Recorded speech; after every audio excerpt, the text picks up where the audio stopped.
بسم اللہ الرحمن الرحیم۔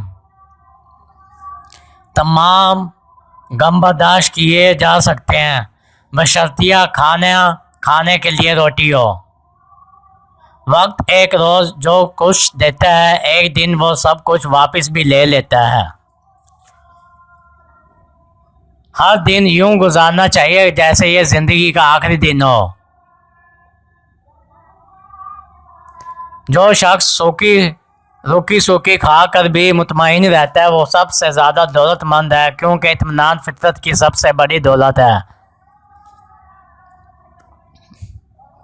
لوگ موت سے ڈرتے ہیں لیکن ایک تہائی زندگی سوا کر گزار دیتے ہیں۔ جو چیز دیکھو اس پر آدھا یقین کرو اور جو سنو اس پر بالکل یقین نہ کرو۔ دولت زندگی کا مقصد نہیں بلکہ زندگی گزارنے کا ایک ذریعہ ہے۔ دولت یا دولت مند کی خدمت کرتی ہے یا اس پر حکومت۔ خوشحالی چند دوست اور کی دشمن بنا دیتی ہے۔ قانون جو چاہے پکڑنے کا پنجرہ ہے جس میں داخل ہونا آسان ہے لیکن نکلنا آسان نہیں۔ گفتگو کے لیے ذہانت سے زیادہ اعتماد کی ضرورت ہوتی ہے۔ گفتگو سے سمجھ میں اضافہ ہوتا ہے لیکن تنہائی وہ مدرسہ ہے جہاں عظیم ترین ذہین بنتے ہیں۔ جب آپ کے پاس کہنے کے لیے کچھ نہ ہو تو کچھ نہ کہیں۔ ایک اعلیٰ درجے کا آدمی گفتگو کم کرتا ہے اور عمل زیادہ۔ جو شخص جتنا کم سوچتا ہے اتنا ہی زیادہ بولتا ہے۔ جس سے گناہ سرزد ہو وہ انسان ہے، جو گناہ پر پچھتائے وہ ولی ہے، اور جو اپنے گناہ پر فخر کرے وہ شیطان ہے۔ جیب میں سوراخ ہو تو اس میں روپے بھرنے کا کوئی فائدہ نہیں۔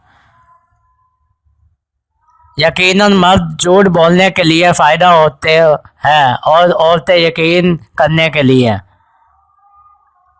جب تم غصے میں ہو تو بولنے سے پہلے 10 تک گنواں، اور اگر بہت زیادہ غصے میں ہو تو 100 تک۔ غصے میں آدمی اپنا منہ کھول دیتا ہے اور آنکھیں بند کر لیتا ہے۔ ہلکے پھلکے غم اپنے اظہار کرتے ہیں لیکن گہرے غم خاموش رہتے ہیں۔ ماہر وہ ہوتا ہے جو کم سے کم کے بارے میں زیادہ سے زیادہ جانے۔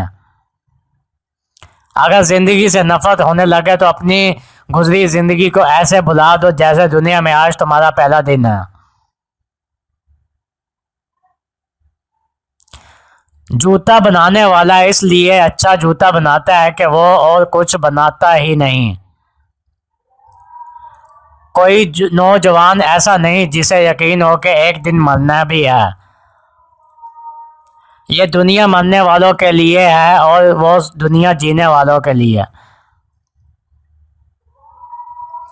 ہم جتنے بلند ہو جاتے ہیں اتنے ہی تنہا بھی ہو جاتے ہیں۔ تمام بلندیاں سرد ہیں۔ بعض لوگ پیدا ہی عظیم ہوتے ہیں، بعض لوگ محنت سے عظمت حاصل کرتے ہیں اور بعض لوگوں پر عظمت لاد دی جاتی ہے۔